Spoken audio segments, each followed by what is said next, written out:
I am writing this under an appreciable mental strain, since by tonight I shall be no more.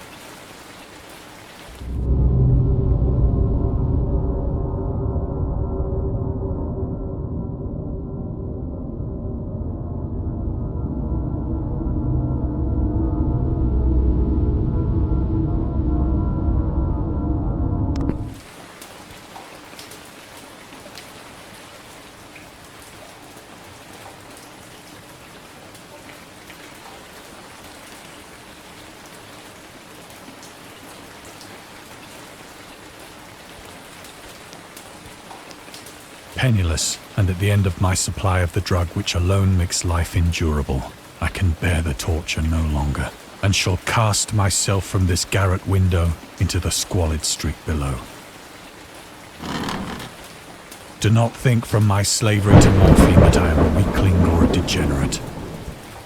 When you have read these hastily scrawled pages, you may guess, though never fully realize, why it is that I must have forgetfulness or death.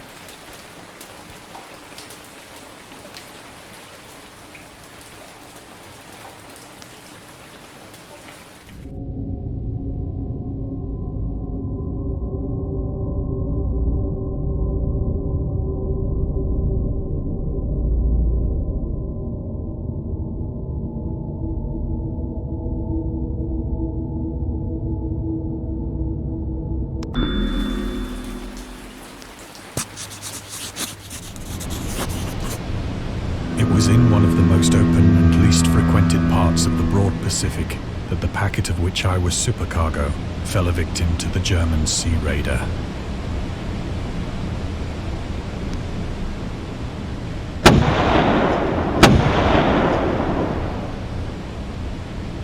The Great War was then at its very beginning, and the ocean forces of the Hun had not completely sunk to their later degradation, so that our vessel was made a legitimate prize, whilst we of her crew were treated with all the fairness and consideration due us as naval prisoners.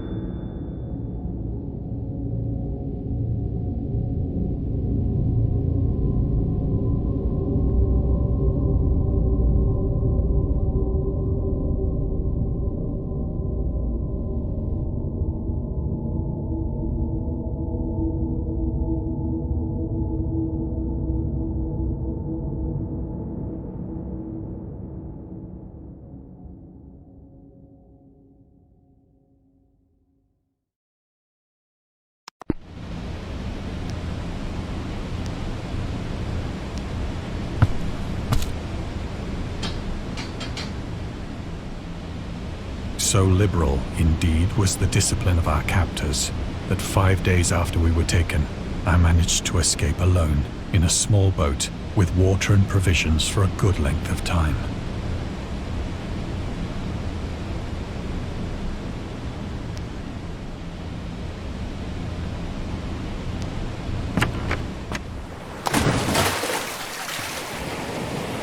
When I finally found myself adrift and free, I had but little idea of my surroundings. Never a competent navigator, I could only guess vaguely by the sun and stars that I was somewhat south of the equator. Of the longitude, I knew nothing, and no island or coastline was in sight.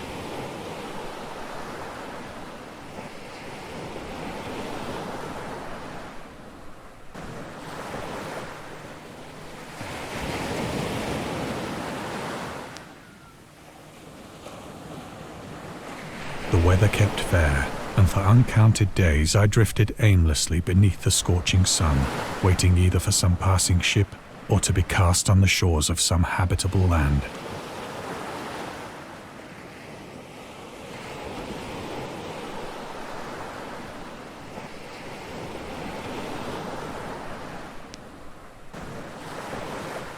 But neither ship nor land appeared, and I began to despair in my solitude upon the heaving vastness of unbroken blue. The change happened whilst I slept. Its details I shall never know, for my slumber, though troubled and dream-infested, was continuous.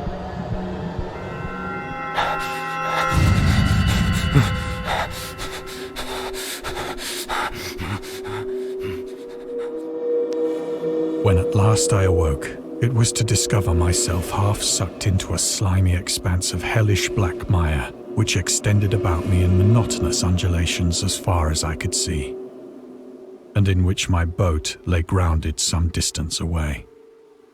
Though one might well imagine that my first sensation would be of wonder at so prodigious and unexpected a transformation of scenery, I was in reality more horrified than astonished. For there was in the air and in the rotting soil a sinister quality which chilled me to the very core.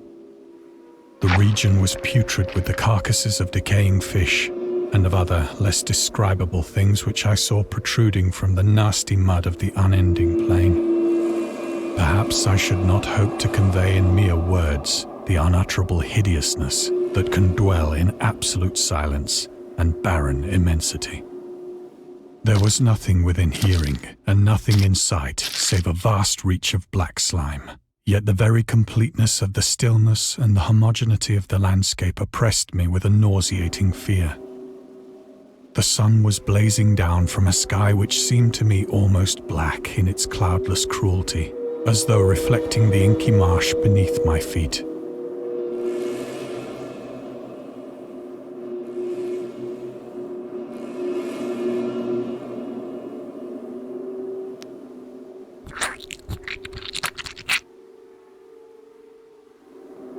As I crawled into the stranded boat, I realized that only one theory could explain my position. Through some unprecedented volcanic upheaval, a portion of the ocean floor must have been thrown to the surface, exposing regions for which innumerable millions of years had lain hidden under unfathomable watery depths. So great was the extent of the new land which had risen beneath me that I could not detect the faintest noise of the surging ocean, straining my ears as I might. Nor were there any seafowl to prey upon the dead things.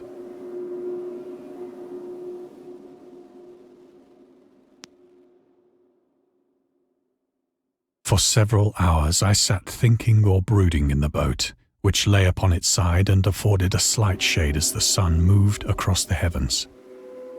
As the day progressed, the ground lost some of its stickiness and seemed likely to dry sufficiently for traveling purposes in a short time. That night I slept but little, and the next day I made for myself a pack containing food and water, preparatory to an overland journey in search of the vanished sea and possible rescue.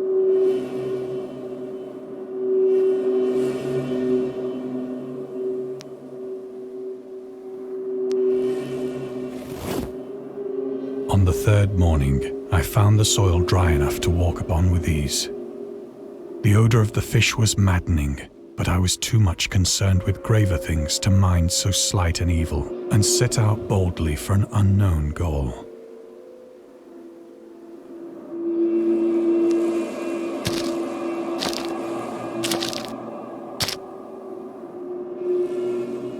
All day I forged steadily westward, guided by a faraway hummock which rose higher than any other elevation on the rolling desert.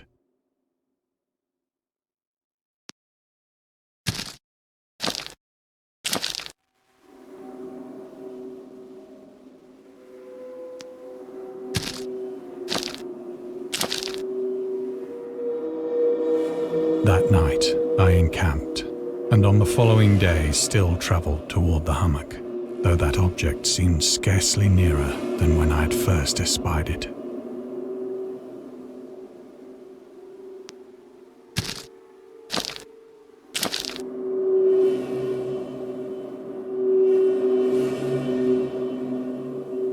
By the fourth evening, I attained the base of the mound, which turned out to be much higher than it had appeared from a distance.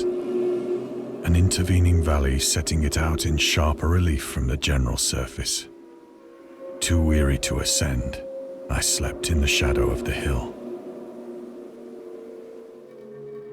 I know not why my dreams were so wild that night, but ere the waning and fantastically gibbous moon had risen far above the eastern plain,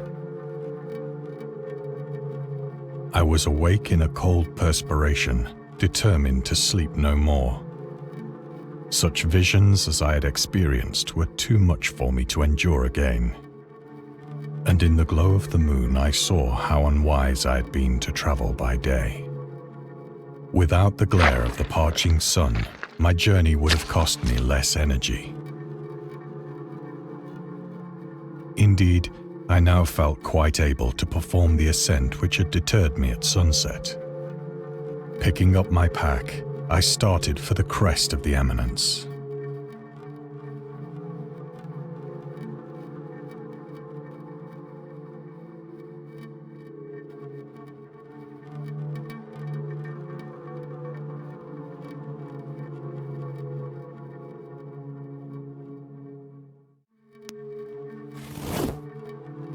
I have said that the unbroken monotony of the rolling plain was a source of vague horror to me.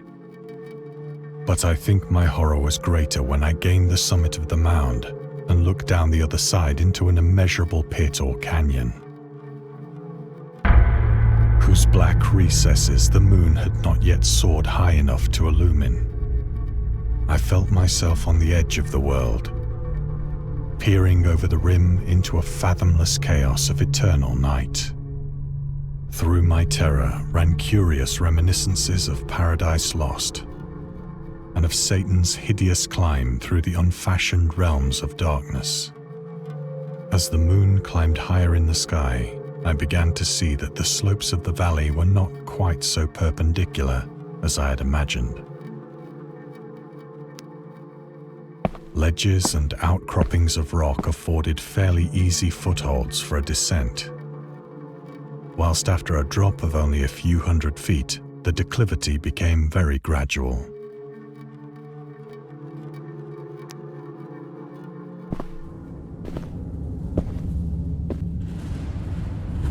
Urged on by an impulse which I cannot definitely analyze, I scrambled with difficulty down the rocks and stood on the gentler slope beneath, gazing into the Stygian deeps where no light had yet penetrated.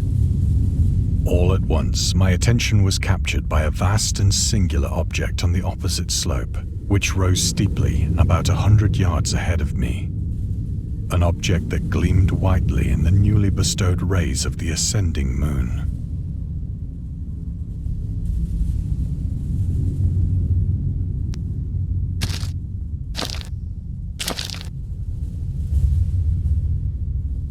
That it was merely a gigantic piece of stone, I soon assured myself. But I was conscious of a distinct impression that its contour and position were not altogether the work of nature.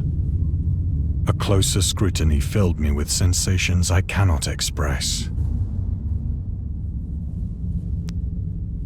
For despite its enormous magnitude and its position in an abyss which had yawned at the bottom of the sea since the world was young, I perceived beyond a doubt that the strange object was a well-shaped monolith, whose massive bulk had known the workmanship and perhaps the worship of living and thinking creatures. Dazed and frightened, yet not without a certain thrill of the scientist's or archaeologist's delight, I examined my surroundings more closely.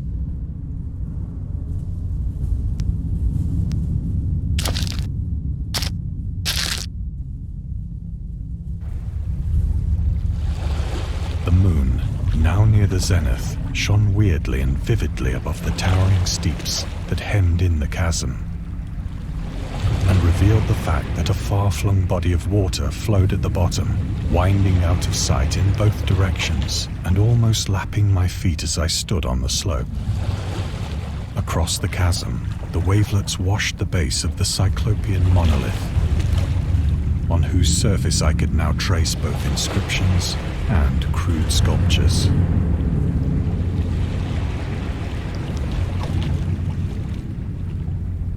The writing was in a system of hieroglyphics unknown to me and unlike anything I'd ever seen in books, consisting for the most part of conventionalized aquatic symbols such as fishes, eels, octopi, crustaceans, mollusks, whales, and the like. Several characters obviously represented marine things which are unknown to the modern world, but whose decomposing forms I had observed on the ocean-risen plain. It was the pictorial carving, however, that did most to hold me spellbound.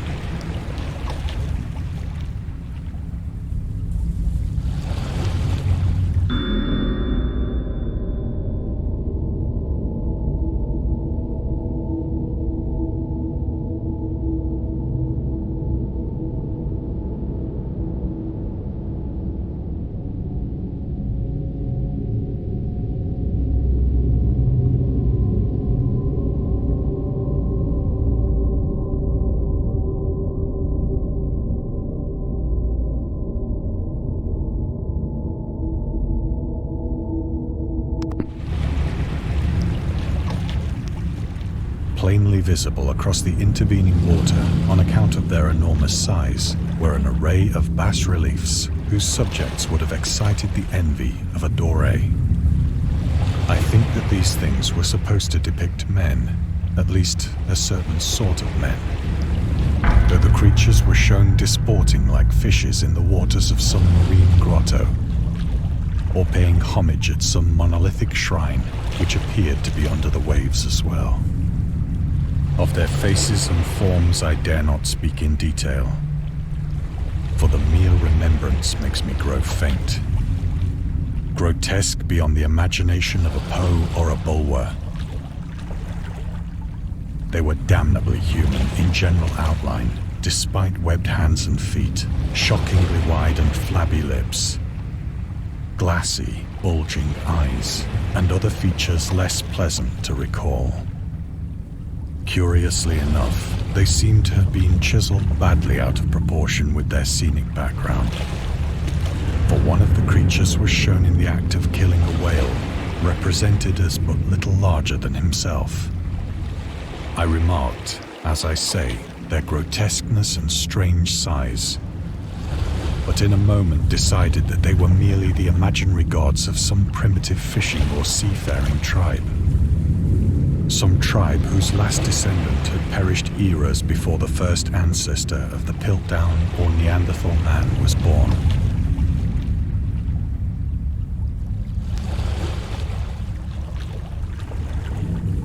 Awestruck at this unexpected glimpse into a past beyond the conception of the most daring anthropologist, I stood musing whilst the moon cast queer reflections on the silent channel before me.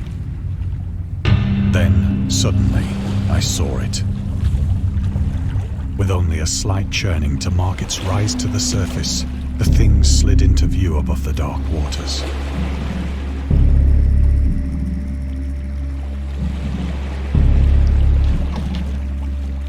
Vast, Polyphemus-like and loathsome, it darted like a stupendous monster of nightmares to the monolith, about which it flung its gigantic scaly arms, while it bowed its hideous head and gave vent to certain measured sounds.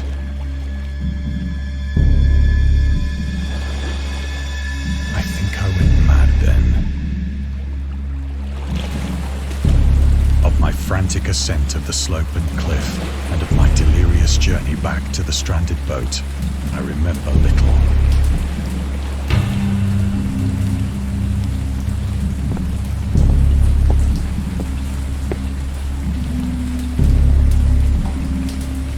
I sang a great deal and laughed oddly when I was unable to sing.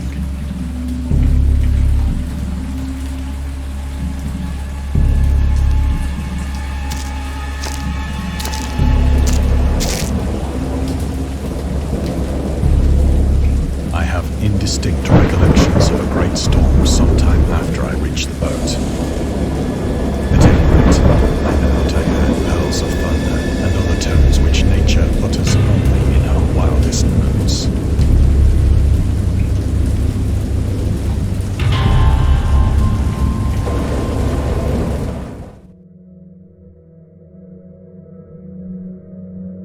When I came out of the shadows, I was in a San Francisco hospital, brought thither by the captain of the American ship which had picked up my boat in mid-ocean. In my delirium, I had said much, but found that my words had been given scant attention. Of any land upheaval in the Pacific, my rescuers knew nothing, nor did I deem it necessary to insist upon a thing which I knew they could not believe.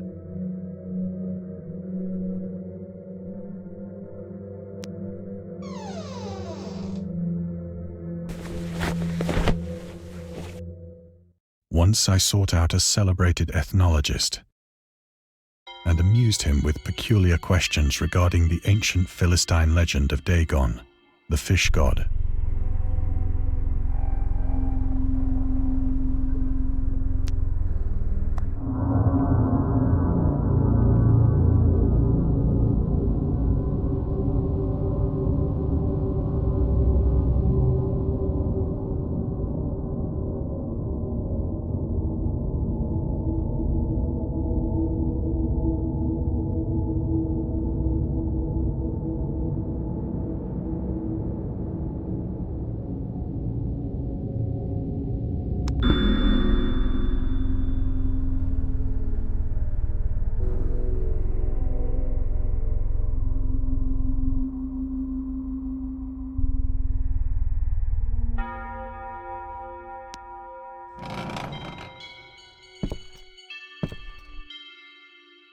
But soon perceiving that he was hopelessly conventional, I did not press my inquiries.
It is at night, especially when the moon is gibbous and waning, that I see the thing.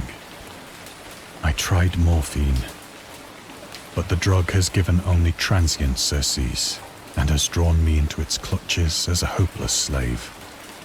So now I am to end it all, having written a full account for the information or the contemptuous amusement of my fellow men.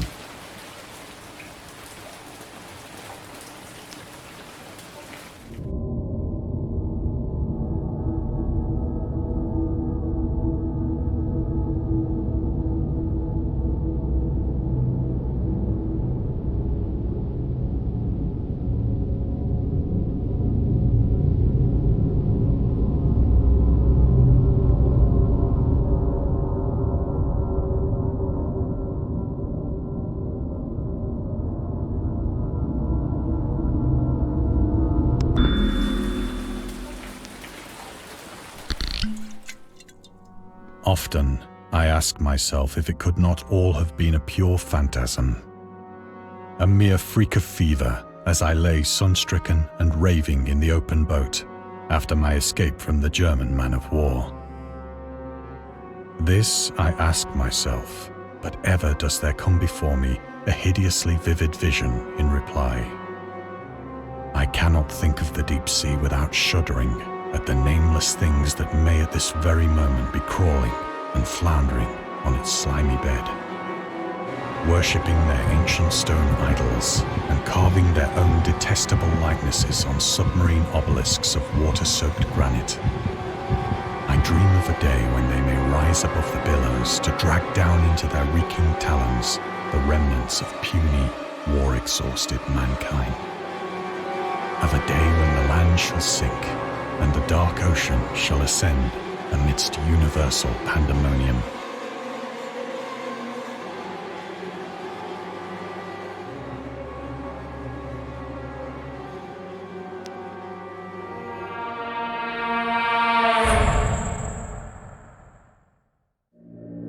The end is near.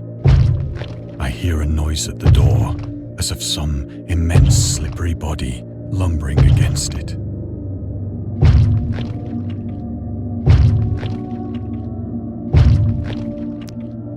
It shall not find me.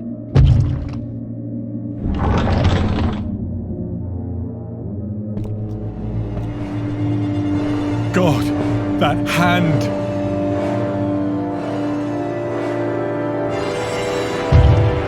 The window! The window!